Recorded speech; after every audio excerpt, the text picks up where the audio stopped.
A light at the end of the tunnel. We end as we began, with a map. You've been so busy focusing on Antarctica and all the lies of the satanic cabal that you forgot to examine the location that brought you here in the first place. The North Pole at the center of Gleason's map and the flat plain we call Earth. Gerardus Mercator was a Flemish geographer and cartographer and is responsible for the Mercator projection for navigation, in which north is up and south is down. It is pretty much the same map we refer to today as the standard map of Earth. A year after his death in 1595, Mercator's family compiled his life's work into an atlas, which contained his earlier works. Here is one of his atlases, produced in 1569. The map's polar extremities of north and south are represented by huge bodies of land. In panel 13, a more detailed look of the North Pole or the Arctic is provided. It shows a quasi-circular body of land at the North Pole, separated into 4 quadrant continents, with what appears to be an island in the middle. Mercator's 1595 world map presents this Arctic region in more detail. The body of land or rock in the center of these 4 quadrant continents here is called RUPES Nigra, which translates to black rock. The official historians of the world tell us that Mercator's vision and influence came from the text Inventio Fortunata, a conveniently lost book containing a description of the North Pole as a mountain surrounded by a giant whirlpool and 4 continents with 4 directional rivers. Historians date the book to being created in the late 14th century and tell us that no pages or extracts of the lost book have ever been discovered. There are a vast amount of maps from this era, from all different cultures, that depict the North Pole in a similar way.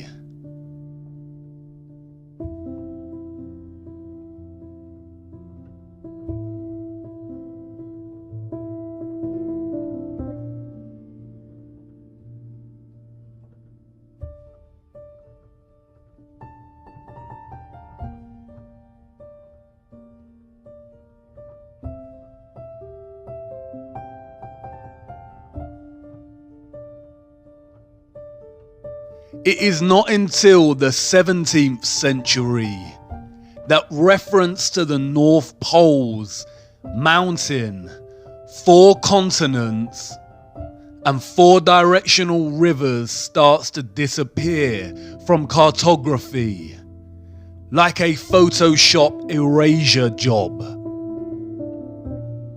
This coincides and aligns with the rise of Galileo, the father of heliocentrism.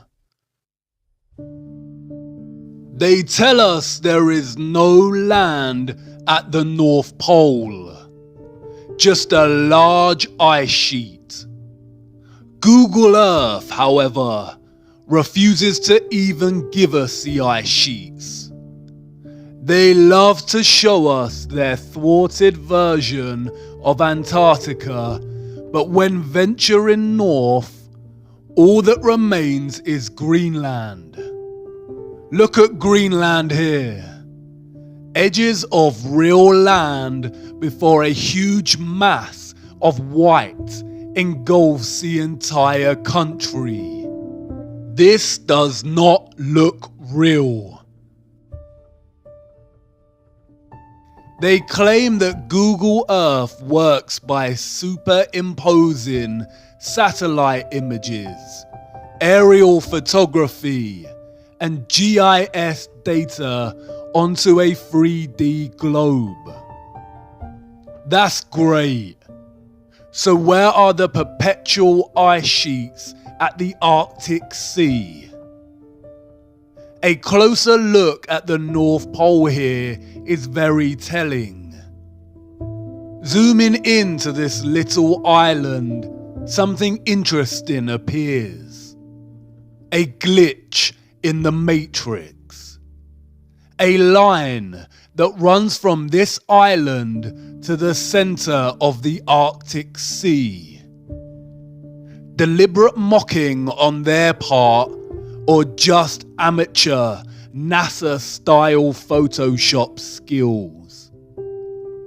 Either way, it indicates that the vast nothingness of blue ocean here is indeed a photoshopped lie, and exists primarily to hide whatever is really here. Perhaps Mercator and the early cartographers just got it wrong. Mercator was no joke in his day. His maps were not merely fantastical creations of the world as he dreamed up and saw fit. He was known for his meticulous accuracy, and, as stated earlier, he later developed the Mercator projection, which is still used today for navigation. The Invencio Fortunata is lost and has never been found in its entirety or extract. But an old letter from Mercator to John Dee, the advisor to Queen Elizabeth I, provides insight. John Dee wrote to Mercator to inquire about the North Pole. In his reply, Mercator paraphrased the Invencio Fortunata and provided a description of the region. In the midst of the four countries is a whirlpool, into which there empty these four indrawing seas, which divide the north, and the water rushes round and descends into the earth just as if one were pouring it through a filter funnel. It is 4 degrees wide on every side of the pole. That is to say, 8 degrees altogether, except that right under the pole there lies a bare rock in the midst of the sea. Its circumference is almost 33 French miles, and it is all of magnetic stone, and is as high as the clouds. It is black and glistening. In Johann Ruysch's 1508 map, the North Pole is represented in a similar manner, and the map's legend states, "It is written in the Book of the Fortunata, under the Arctic Pole there is a high magnetic rock, 33 German miles in circumference. A surging sea surrounds this rock as if the water were discharged downward from a vase through an opening to 4 mouths below. Around are islands, of which 2 are inhabited. Here the ship's compass loses its property, and no vessel with iron on board is able to get away. A magnetic rock or mountain at the center, at the North Pole, with the northern star Polaris fixed right above, unchanging, while the rest of the stars and constellations in the firmament revolve around it. Could the source of all magnetism and electromagnetism on Earth emanate from this magnetic mountain? It is an undisputable fact that compasses point north. But the satanic cabal tell us that the Earth is a spinning globe with 2 magnetic poles, the north and the south. Yet no matter how far we go south, the compass's needle never shifts and begins pointing south. It always points north. Is the north's magnetic pole just stronger than the south's and able to overpower it no matter how south you go? Or is somebody lying? And what about this whirlpool? The vortex at the center? Do the oceans really collect through 4 rivers and descend into the earth itself like a funnel or a vase? Would that even be possible? Do you remember what happened to water in the bowl with the magnet? Water is diamagnetic. It would certainly resist a large magnetic mountain. Is the North Pole really Earth's very own rabbit hole? And again, if this were true, why lie? It's entirely possible to let people know about this mountain and whirlpool and make it compatible with their satanic heliocentric model. The rabbit hole goes a lot deeper than you realize. It's hard to imagine a bigger secret than flat Earth itself, the firmament, the giant trees and quarried land. But there is one. It could very well perhaps be the most satanic lie of them all, just perhaps. As always, the clues are hiding in plain sight, in the symbolism, in the mythology, the language, the metaphors, the movies, waiting patiently to be discovered. If we were to take them at their word and believe that Mercator and other renowned cartographers of the time were just influenced by a now missing book, the journey would end here. But by now, we know better than that. History is a corruption. The truth has been shattered, fragmented, mythologized, and scattered.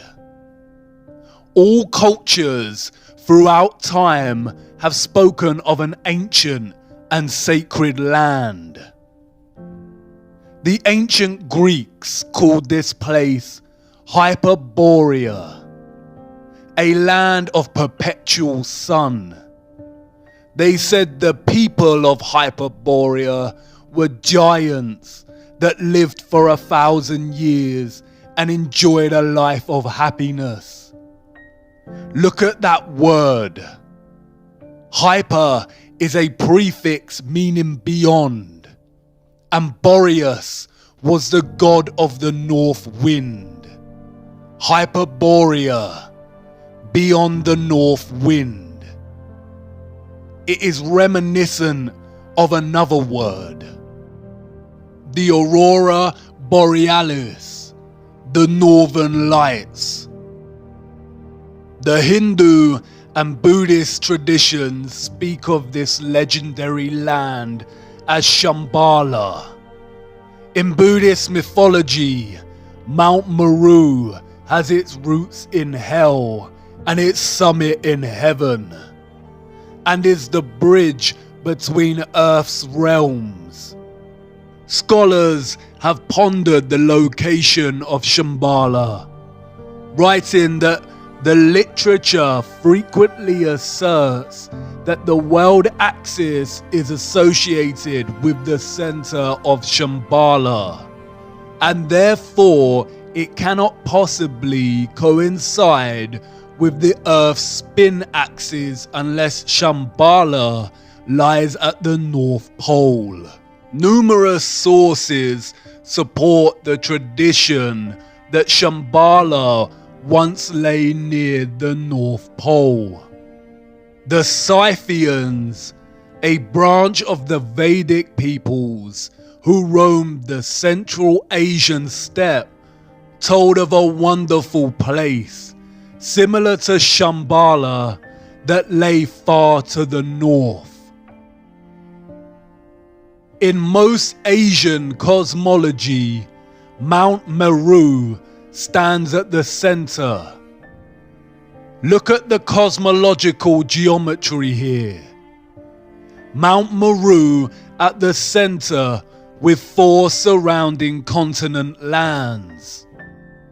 In the fountain source of occultism, Paraka writes, this spot is the summit of what in the Hindu Puranas is called Shvetadvipa, Mount Meru or Sumeru. It is the North Pole of the Earth. It is the mystical North Pole. The Japanese spoke of the island of the congealed drop, which was placed at the North Pole. The Vedics called this land Paradisha. Rene Guénon in The King of the World writes, according to the Vedas text and the Persian Avesta, Paradisha was literally located in the sense of the word at the pole. The ancient Hebrew word for Paradisha is Pardes, which translates to garden. In Norse mythology, we have Vergelmir, the whirlpool at the roots of the cosmic tree Yggdrasil, where we are told all rivers flow from. The ash is greatest of all trees and best. Its limbs spread out over all the world and stand above heaven. 3 roots of the tree uphold it and stand exceeding broad.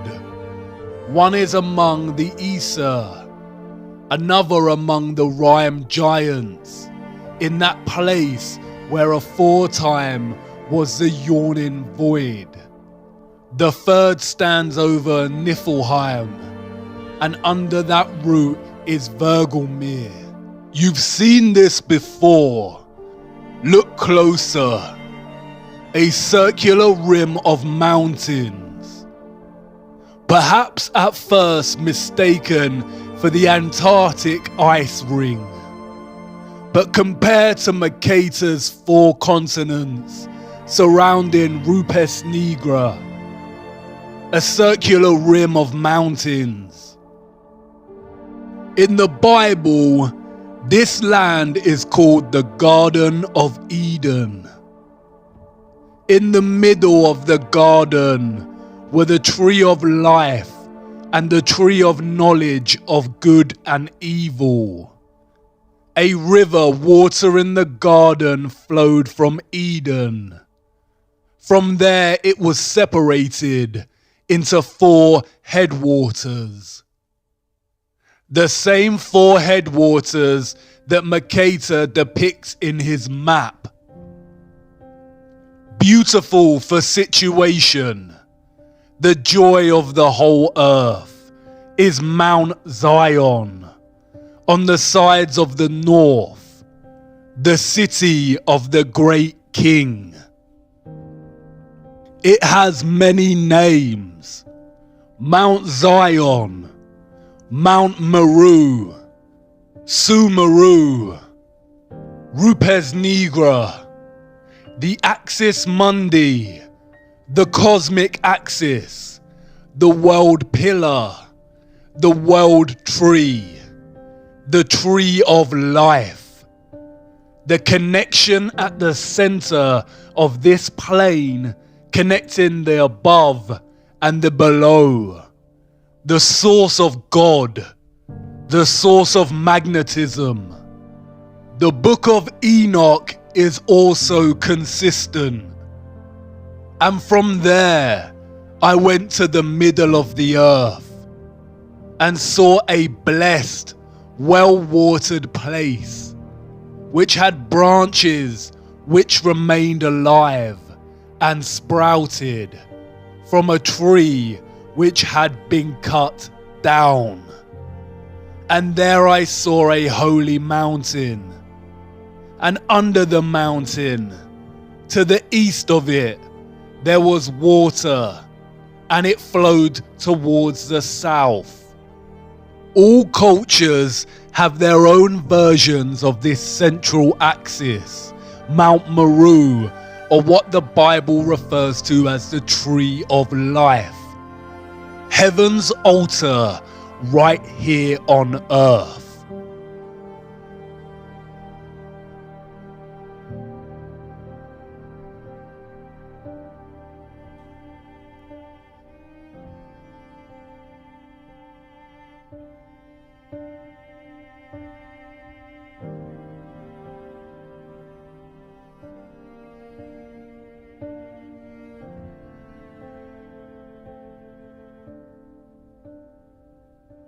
William D. Warren in Paradise Found states, "Is anywhere in the temple of nature there was to be an altar, it could only be here.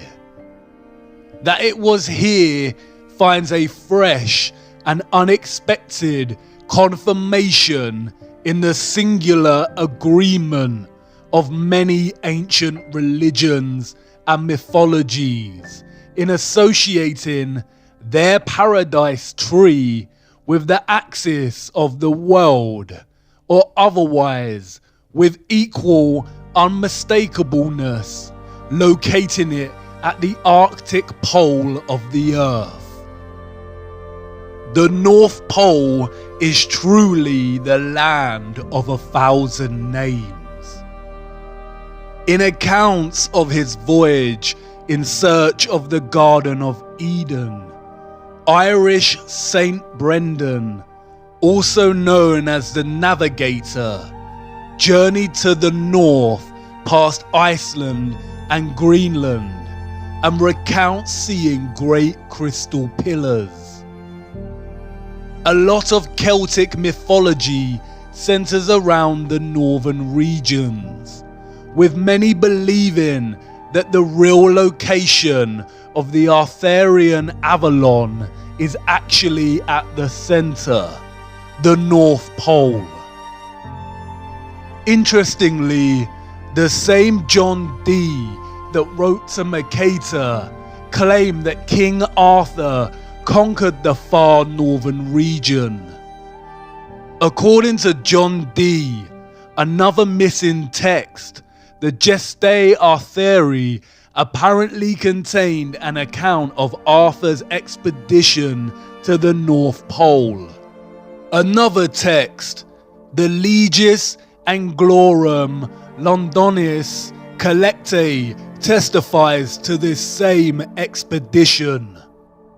Through Celtic mythology, King Arthur became associated with the North constellation, the Great Bear, otherwise known as Ursa Major. By Sir Walter Scott's day, King Arthur had become firmly associated with the Pole Star, or Polaris.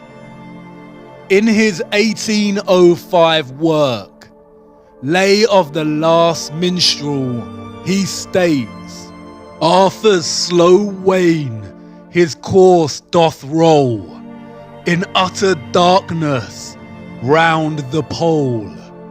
The northern bear lowers black and grim, Orion's studded belt is dim. The symbolism speaks louder than the corrupted history. King Arthur's Knights of the Round Table and the Western and Chinese zodiacs are strikingly similar. The Chinese zodiac table. It is our flat earth. The constellations of the dome or firmament circling the magnetic center, as do the yin-yang of the sun and the moon. King Arthur and the 12 knights at the round table. 12 zodiac signs, 12 knights, with King Arthur's seat at the top, like Polaris. Look at the rose in the center. It is very similar to Mercator's representation of the North Pole. The 4 continents look like petals, and the magnetic mountain in the center looks like the plant stigma. Is the North Pole the true Holy Grail? The clock with its 12 hours, all time revolving around the center or the pole. There are 12 months in a year and 4 seasons, just like the 4 continents surrounding the pole. Our Earth is the oldest clock. 12 stars on the flag of Europe. Mercator's letter stated that Mount Meru, or RUPES Nigra, was 33 miles in circumference. 33 again. The United Nations flag, split into 33 sections, with the final, largest section falling in the center. 33rd degree Freemasonry. During the course of initiation, the Mason is taught that the North is Masonically a place of darkness. The Freemasons worship East, West, and South, and forsake the North. This is because the North is associated with the energy of good. It is the source, the magnetic mountain, the axis mundi directly underneath Polaris, the fixed constant star. 33 is also the age Jesus was when crucified. Many scholars have drawn links between Jesus and King Arthur. Jesus had 12 disciples. Da Vinci's The Last Supper. 12 disciples revolve around the center, Christ. A closer look at the table shows an arched central base, suggesting it was actually a round table that has been halved and flattened for purposes of the painting, hidden in plain sight. Our first encounter with the North Pole is also one of the first deceptions we ever experience as humans. Saint Nicholas, or Santa, comes from the North Pole. Santa is an anagram of Satan and has ties to another mythological being, Krampus, a horned half-goat, half-demon deity that punishes children who misbehave, i.e., it has its roots in the satanic practice of Moloch worship. Krampus is still worshipped today in many European countries. Can you see what they are doing? Contemporary Christmas practices have their roots in Victorian literature. Before that, the season still carried its true Christian practices and celebration of Christ. The satanic cabal has distorted and corrupted the true celebration of Christmas, tying satanic figures suggestive of child predation to the North Pole. As we grow up and find out Santa is a lie, we never give the North Pole another thought. It is the location of our first disillusion, our first painful truth. We are programmed to deliberately lose our sense of wonder for the North Pole. This usually coincides with the same time that we begin our heliocentric indoctrination at school. Christmas is a celebration of the birth of Christ, a celebration of the source, of God. That's why we put up Christmas trees. The Christmas tree is Mount Meru, the RUPES Nigra, the tree of life, and the star on top is Polaris, the fixed star in the firmament. Humanity has collectively forgotten this. The Christmas tree is a celebration of the magnetic axis mundi at the center of our flat Earth, and it has subsequently been corrupted and replaced by debased materialism. We no longer remember what we are celebrating. The satanic cabal must corrupt the North Pole. They tell us it's just an ice sheet, but Google Earth cannot even give us a photoshopped version of the ice. They don't even want people interested in ice sheets. They can't even bear to acknowledge the North Pole. It is against their satanic religion. Hollywood movies always contain things hidden in plain sight. But there are a select few of these movies that are highly satanic and Masonic. The Truman Show is a metaphor for our programmed deception living under the dome.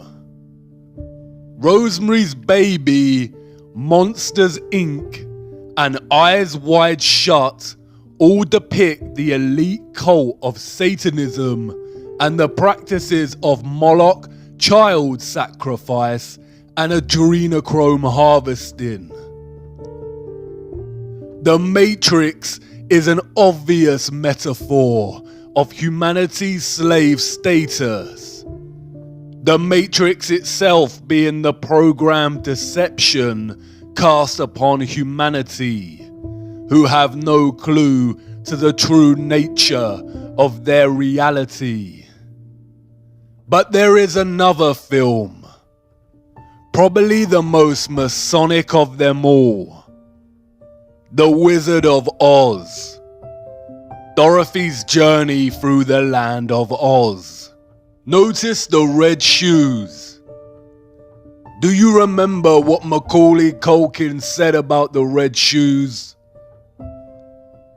Dorothy and her unlikely band of friends must follow the yellow brick road to the Emerald City to ask the wizard if she can be sent home.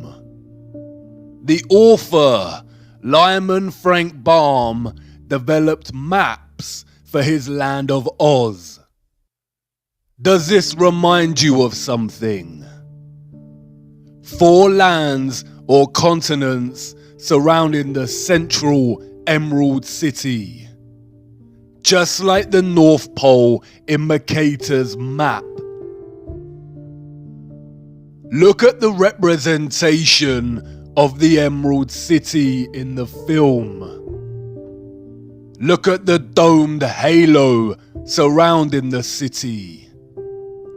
Much like the halo we see with representations of Christ. But does it remind you of something? Look closer. Columns.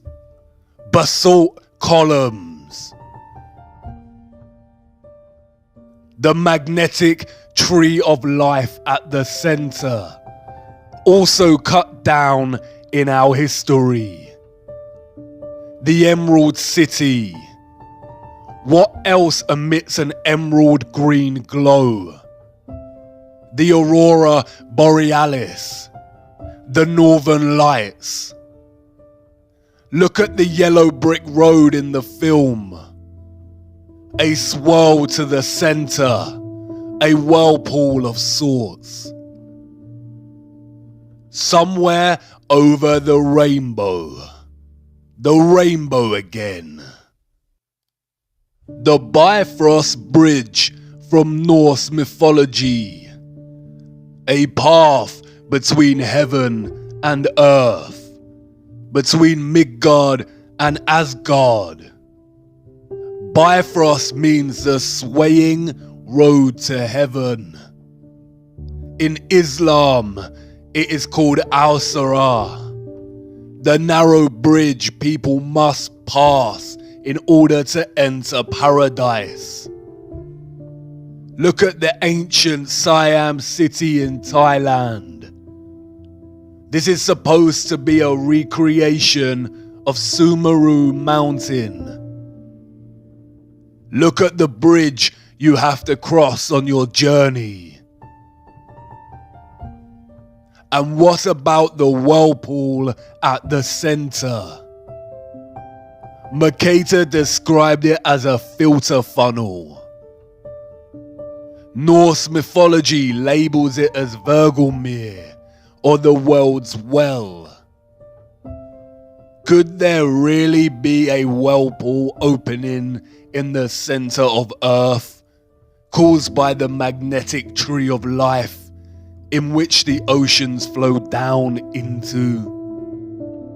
Paul the Deacon, an 8th century Benedictine monk, wrote that where the ocean extends without bounds is that very deep abyss of waters which we commonly call the ocean's navel.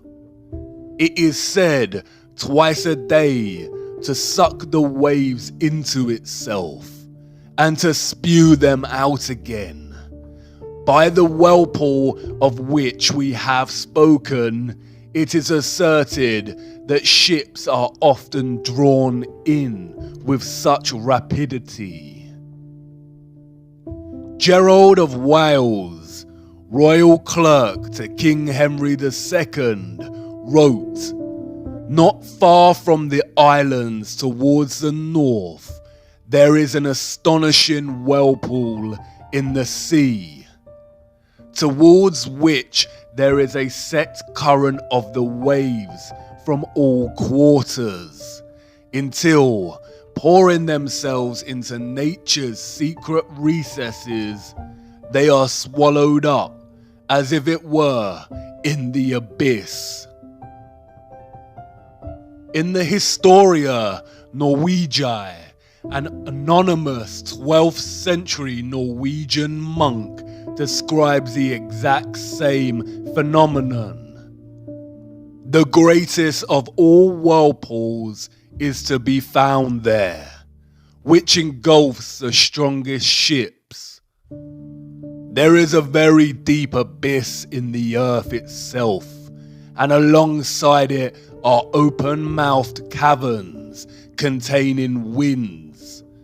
These winds draw to them the waters of the sea through hidden passages in the earth. They shut them up in the vaults of the abyss. The powerful source of magnetism offers some suggestion as to how this central vortex on Earth actually works. Not only is water diamagnetic and will resist gaining proximity to a magnetic mountain, creating an opening, but also a powerful magnetic source and a powerful central axis mundi would generate a strong electromagnetic field or electromagnetic stream. This takes the form of a toroidal electromagnetic field. Even in their heliocentric lie, they acknowledge that the Earth's magnetic field is toroidal, or shaped like a torus. The name Mercator or Mercator produces the 7-letter anagram creator or creator, tor, toroidal or torus. The source of the toroidal magnetic field lies at the center, or the bull's eye, the bull, the torus. Do you see how they have corrupted the torus by making it synonymous with the horned animal? The toroidal electromagnetic field is a stream of all vibration, frequency, and energy on our flat plane. A constant dance of the above and the below, with our earthly plane in the center. The toroidal field draws the oceans in at the central axis mundi vortex. As the water is drawn into the center of the earth, it keeps going and is most likely drawn out again at the perimeters of Antarctica. Hence, that is why there is so much ice. It freezes because there is not much sunlight at the outer perimeters of flat Earth. The ice has always melted at a constant rate, and this has been used recently to fuel the climate change hoax by the satanic cabal. This central vortex at the North Pole would also suggest the possible existence of the biblical Great Deep, and offer some clues to the existence of water above the firmament. all of which are outside of our perception's grasp and have been hidden from us. As absurd as this constant recycling of water sounds, the same process is happening right now inside of your body and never stops. Blood is pumped from the body into the right atrium and then is drawn up into the more central right valve to the lungs, which oxygenates the blood and pumps it into the left atrium at the heart's periphery, which is then drawn up into the central left valve back into the body. Speaking of the stars in the firmament, Enoch said that we shall err and take them to be gods. All planets in the fake solar system are named after false gods, such as Mars, Saturn, and Mercury. All of them apart from Earth. Earth is an interesting word, one of its kind. It is an anagram of heart. Look at the electromagnetic field of the human heart. It is a toroid. Look at the apple. It is the same shape as the toroid. What fruit did Satan tempt Eve with in the garden, the center of the earth? Hidden in plain sight, as above, so below, the microcosm and the macrocosm. What lies inside of Earth at this central vortex? Who knows?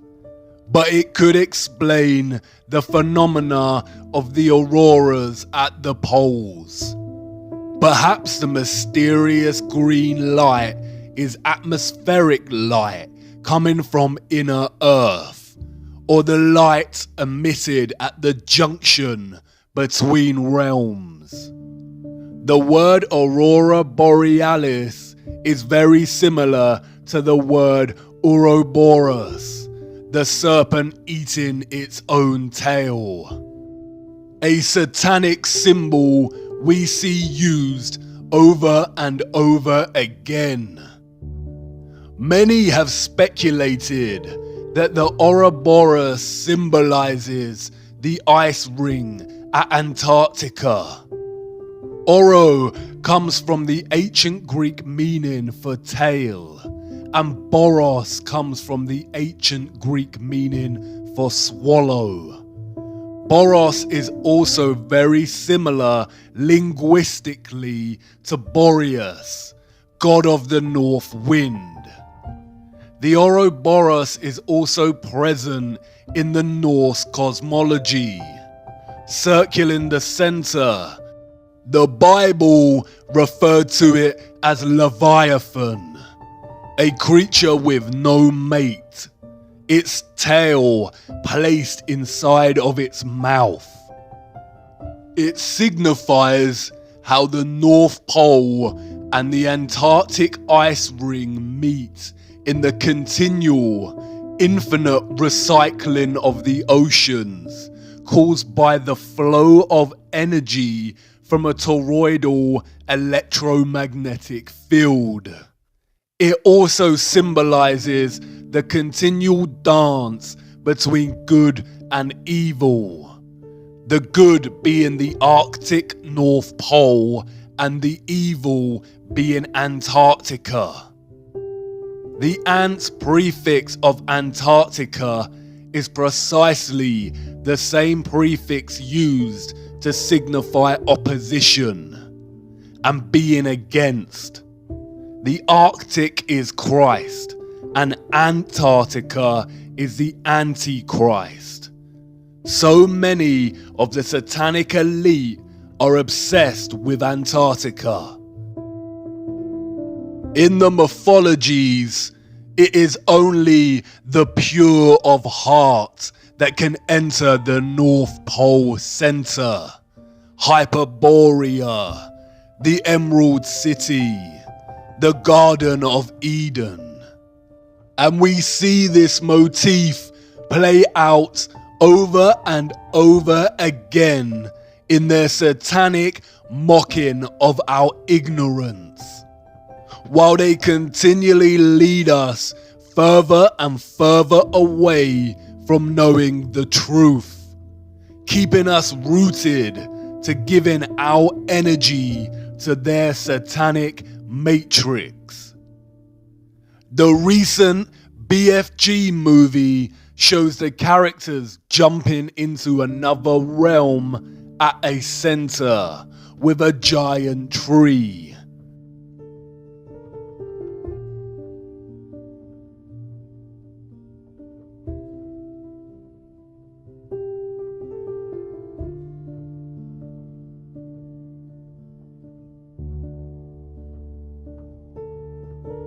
Notice the aurora. Stephen King's The Dark Tower series places the magnetic Mount Meru, the RUPES Nigra, in the center. Notice the familiar map and the Arthur Rose. Look at a clip from the film. It's a map. My father showed me a map like this once. Inside the circle is your world and my world. Many others. No one knows how many. The Dark Tower stands at the center of all things. And it stood there from the beginning of time. And it sends out powerful energy. Interestingly, Stephen King also wrote another novel about life under the dome. Philip Pullman wrote a children's novel called The Northern Lights, in which the protagonist enters another realm through the aurora.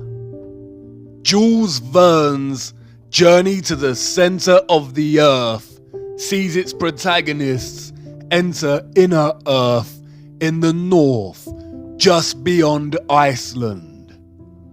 We have the Wandering Mountain in the never-ending story. Notice the rainbow. Even the production company Paramount references this in its logo. Notice the dome stars above the Paramount, the Mount Meru, Mount Zion. We see reference to Flat Earth and the Tree of Life, Mount Meru, hidden in plain sight everywhere. George Bush International Airport. The Flat Earth map on the ground with a huge Tree of Life in the center, reaching up to the dome above. Darling Gardens in Sydney, Australia. The Flat Earth map again, with the Antarctic ice ring and the magnetic mountain in the center. Even the Central United Nations meeting room displays this imagery. Notice the starred dome above and the grand gold pillar in the center. What about flights?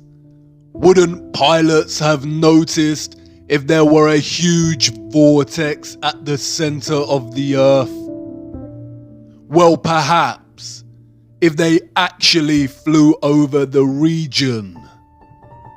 Flights are restricted, we are told, because it is too cold to fly over the Arctic and Antarctic regions. They tell us they have the technology to send people out into cold space, but not to cross the polar zones. In fact, a closer look at flight paths more generally exposes their heliocentric lie. On a globe Earth, South Africa to Australia should be a straight path over the Indian Ocean. They could even refuel at Madagascar if necessary. But no such flight exists. They all stop off at Dubai, Hong Kong, or Malaysia.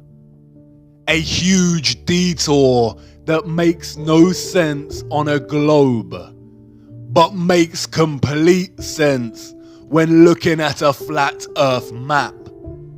It's the direct flight path on flat Earth. We are running out of time. It is important to acknowledge the remaining and resistant beauty of our world despite the vast amount of barbaric quarrying. It is undeniable that our flat Earth quarry retains aspects of beauty. Sometimes so powerful, it is described by humans as breathtaking. Although we are a species born out of the barbaric behavior of those who destroyed the Earth, Carbon-12 is not the entirety of our biological design. Like the land, we retain elements of the good, which can be traced back to divine creation, or what is called God. Whether you view God as a being, vibration and magnetism itself, or something else does not matter. God is the source, the intelligence that designs and creates. Hexagonal efficiency is just one geometric design found in living organic matter. There is a sequence and ratio underpinning all geometric shapes, life, and matter itself. These are the Fibonacci sequence and the golden ratio. The Fibonacci sequence, the mathematical sequence of adding the last two numbers that came before, starting with 1. As the sequence continues, a constant ratio of 1 to 1.6 appears. This is called the golden ratio and continues indefinitely. To imagine what a 1 to 1.6 ratio looks like, compare it to a 1 to 1 ratio. Any rectangle with any two of the numbers of this Fibonacci sequence forms what is known as the golden rectangle, a perfect rectangle. This rectangle can be broken down into squares the size of the next Fibonacci numbers. Similarly, if you construct the rectangle with the 1 to 1.6 ratio and begin to make incremental golden ratio points within that, you end up with the same results as the Fibonacci sequence. If you divide each with an arc, then the pattern begins to take shape. We see Fibonacci's spiral, the spiral in and of itself. A spiral, spiraling out at the sequential ratio of 1 to 1.6. Fibonacci's spiral is literally found everywhere in the natural world, on both a microcosmic level and a macrocosmic level.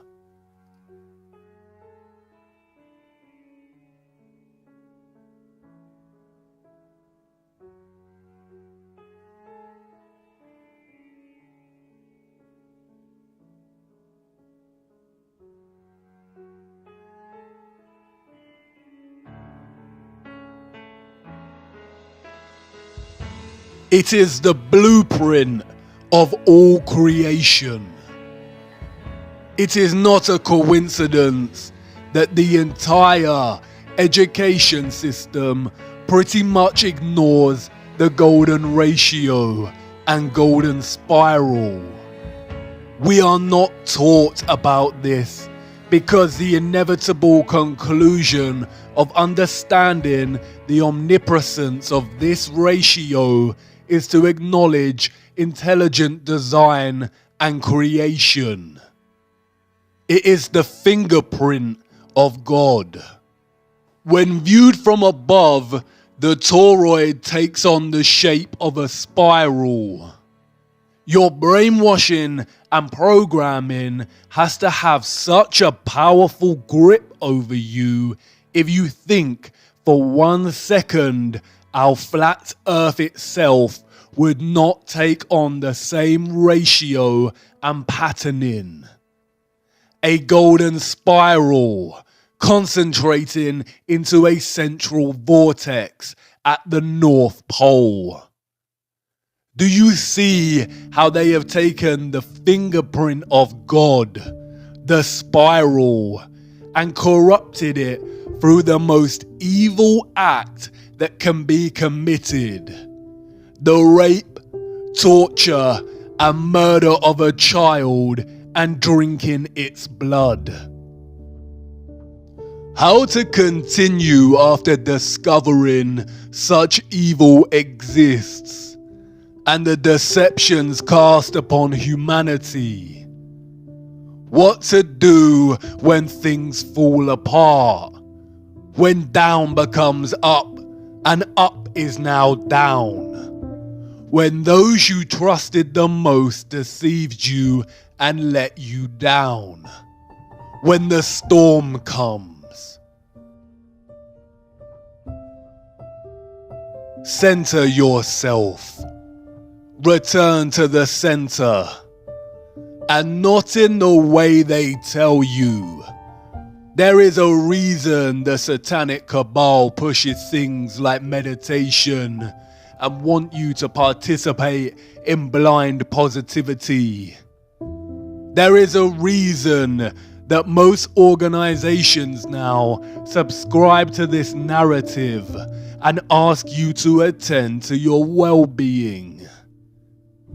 They want you to accept that reality is stressful and full of corruption, to normalize it, and tell you the antidote is forced relaxation, to switch off and ignore, and forced positivity, which in reality is just to ignore the matter at hand and replace it with delusional positive thoughts. In other words, to turn a blind eye. The eye is a microcosm of flat Earth itself, with the pupil at the center, giving you sight. Center yourself, but not through their methods. There is only one way to achieve centrality and stillness. The eye of the storm, immutable and still while all around it energetic rage.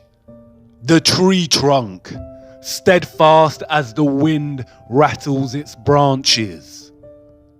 The truth is objective. It cannot move, cannot bend, cannot fall apart. It is positively charged. It stands up to any counter argument. And because of this, the truth is pure and is fixed.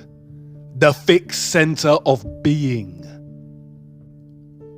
Put on the full armor of God so that you can take your stand against the devil's schemes. Stand firm then, with the belt of truth buckled around your waist. And knowing the world we live in, the journey to the center is going to be the journey of a lifetime. It's here. The end of the rabbit hole. The end of our small journey. There is so much we did not get to cover, but I hope you will not forget over time and keep on searching. Did I accomplish what I set out to achieve? Am I wiser? Do I know more? Perhaps a little, but the more truth I discovered, the less I truly know.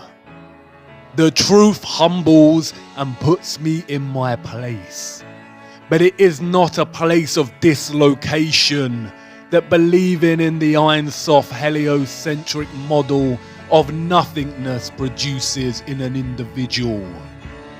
You probably want to ask if I now believe in God. If you need to ask that question, then you haven't been paying attention. I didn't tell you before because I knew I wouldn't need to. But this isn't really an ending for me or for yourself. For I know that something in you, viewer, has forever changed.